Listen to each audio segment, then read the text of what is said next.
Welcome to part 4 of the Alapin. Thanks for coming back. Let's dive in. This is the hallmark of the Alapin variation. Instead of going into open Sicilian territory with nf3 followed by d4, we immediately prepare d4 without letting black get too comfortable. Compared to the sharp main lines, this is more positional, but still packs bite. We've seen responses like nc6 and d6 in earlier chapters. Here, black chooses a different path. With this move, black prepares to strike in the center with d5. It's a quiet but solid setup, somewhat reminiscent of a French defense structure. This move also keeps flexibility. It doesn't commit the knight or d-pawn yet, so black can adjust based on how white continues. We continue with our standard Alapin plan. Build a strong center with pawns on e4 and d4. Now black has several typical options. He can take on d4, play d5, or even prepare development moves like nf6 or nc6. The most common here is to trade in the center. White recaptures, establishing a strong central presence. The drawback for black is that he gives white more space and a clear pawn duo in the center. Now black should look to challenge that center quickly, or he risks getting squeezed. This is the correct approach. Black strikes immediately. The tension in the center is real now.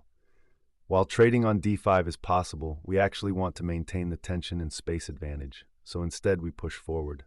If black delays with a developing move like nc6, then we go d5, and suddenly we gain even more space and restrict his knight development.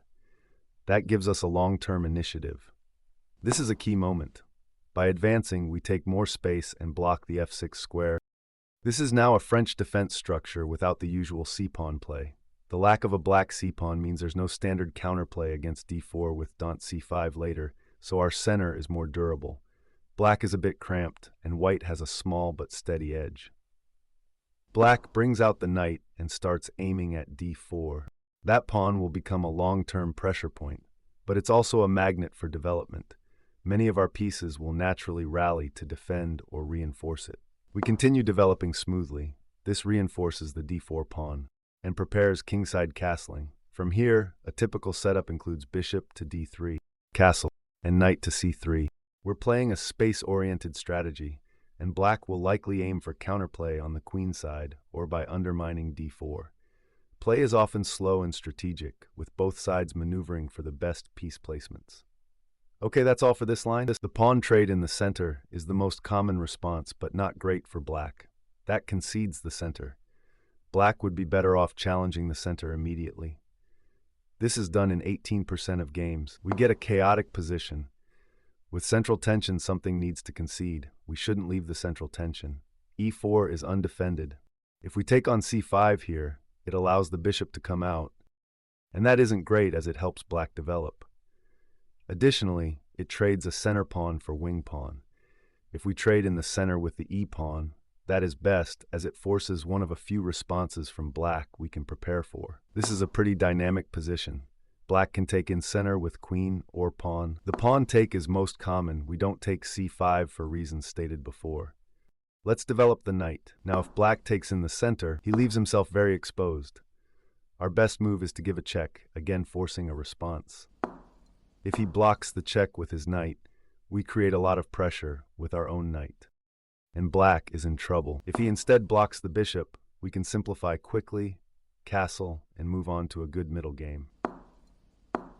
Okay, look at this position again. We considered the pawn trade, but taking with the queen is also strong and common. The queen is safe here. We can't attack it directly. So we develop, I like the simple bishop to d3. This supports the center pawn on d4, which will become a main focus of the middle game as black tries to break down our center. Black trades off the central tension. We recapture with the pawn, not the bishop. Better to have a pawn in the center. It takes space, controls key squares, and opens a home.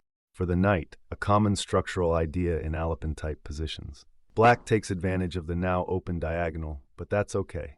We simply block with the knight, and we'd love for black to capture, giving up the bishop and helping us rebuild the pawn structure. A good, calm, developing move from black. Now we need to stay alert. Two attackers are staring at our knight, so we must defend it. Black continues developing, and we get ready to castle ourselves. We jump into the outpost. a square protected by a pawn that can't be easily challenged by enemy pawns.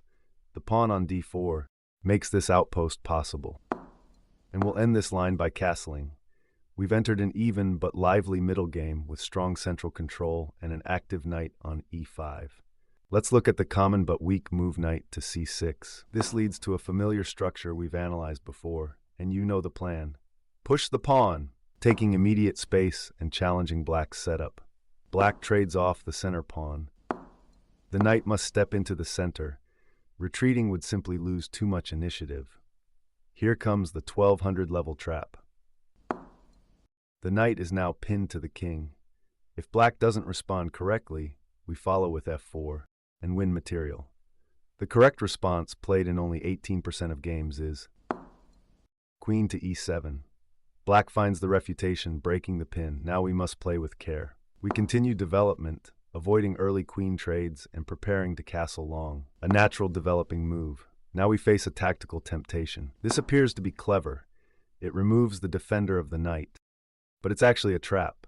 Black can now play knight to d3, a devastating fork attacking king and bishop. So instead, we play a quieter but stronger line. This looks awkward, but c3 is unavailable, and this prepares future activity via b5. Also helps support long castling. We give up a pawn, but it's temporary. Castling long comes with tempo, attacking the knight. We've entered a balanced middle game, down a pawn but up in development and with a lead in king safety.